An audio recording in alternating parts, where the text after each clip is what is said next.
এজন্য দোস্ত, কোনো মানুষের জীবনে দুনিয়াও যদি কেউ অর্জন করতে চায় অথবা আখেরাত অর্জন করতে চায় অথবা দুনিয়া আখেরাত দুইটাই অর্জন করতে চায়, কোনো মানুষের মূল পুঁজি কি, মানে কি দিয়া সে দুনিয়া অর্জন করবে?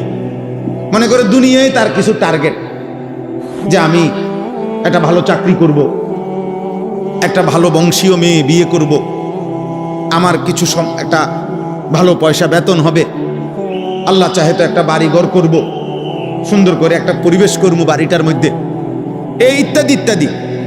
দুনিয়াতেও যার স্বপ্ন কিছু করবে, আবার আখেরাতেও জাহান্নাম থেকে বাঁচব, আল্লাহর জান্নাতে যেতে চাই।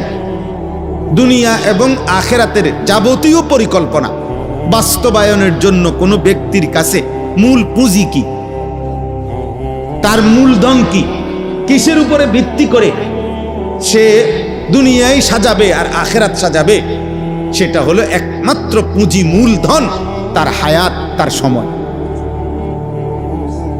বুঝেন নাই? সময়টাই রাসুল মাল, আজ জামানু হুয়া রাসুল মাল, কিতাবে আছে সময় হচ্ছে মূলধন।